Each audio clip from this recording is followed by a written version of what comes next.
We ride our bikes for a load of different reasons. Sometimes it's for transport, sometimes it's for fitness, sometimes it's because we have an unhealthy obsession with skin-tight lycra. But whatever the reason, we all have one thing in common, and that's the desire to ride it faster.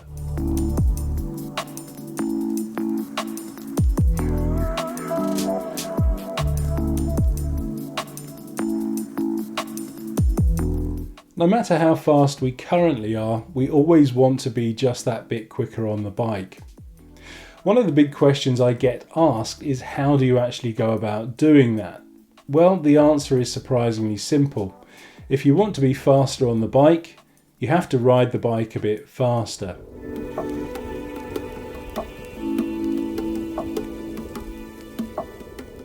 So that rather glib answer aside, it really is the key to getting more speed out of the bike. It sounds obvious and simple, and it kind of is if you know how to do it. Thinking about it though, a better question would be, how can you make yourself ride a bit faster?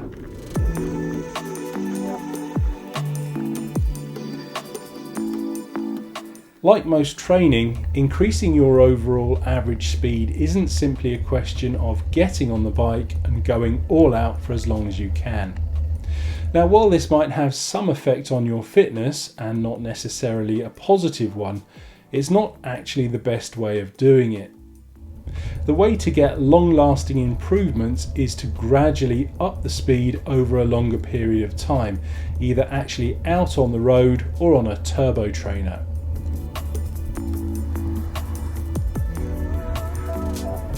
If you have the inner strength, you can simply up the effort on your regular solo rides. This will work fine, but as I say, you will need to have a fair bit of inner strength. A great way of gauging your effort is to look at your heart rate. If you normally cruise along between 70 and 75 of your maximum, upping it to between 75 and 80% will increase your aerobic capacity and your resistance to lactic acid, giving you the ability to ride just that little bit faster for a longer period.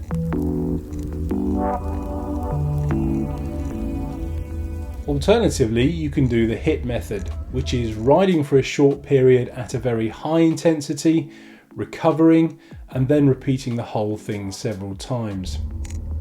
Again, using your heart rate as a guide, I would say that high intensity is anything between 85% of your max and above. You will only be able to ride at this level for a few minutes before you get tired, but being so short, it should be easier to focus your attention on the period of that effort.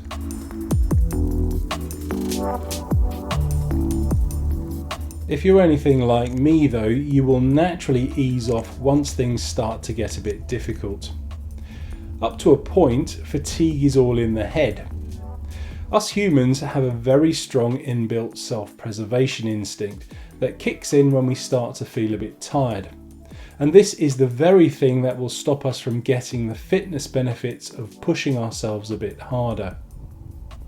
Many people have learnt to override this, but they're a little bit superhuman, and us mere mortals have to find another way of disconnecting from those annoying signals coming from our bodies screaming at us to stop.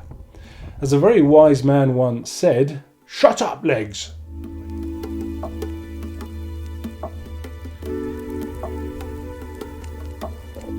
What you need is a distraction.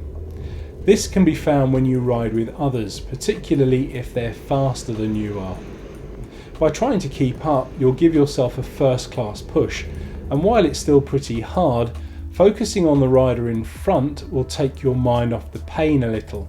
Plus, it will also give you a definite target to aim for. This also has the advantage of being able to sit on their wheel once you have caught up and giving yourself a bit of a breather. It's a delicate balance though. If it's too slow, it simply won't push you hard enough.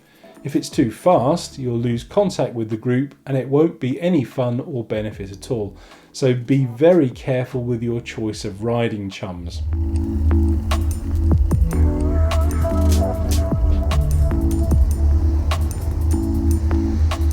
But what if you don't have any chums to ride with, or you don't feel quite ready to ride with a big group?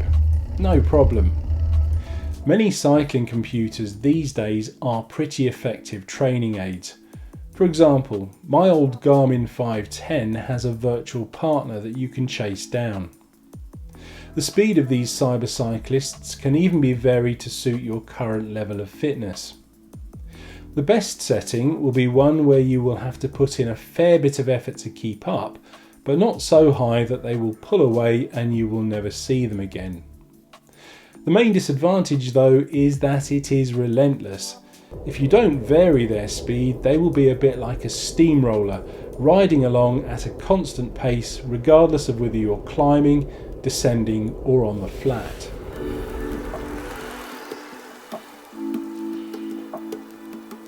Another great feature available to many cycling computers is the live segment function. This alerts you when you approach a given segment and gives you a very accurate indication of your progress as you ride it. You can choose to compete against your own PR, a friend's PR or the overall KOM, and pushing yourself to beat your chosen time will certainly give you a very thorough workout. It also has the advantage of giving you a period of recovery once you finish the segment if you so choose.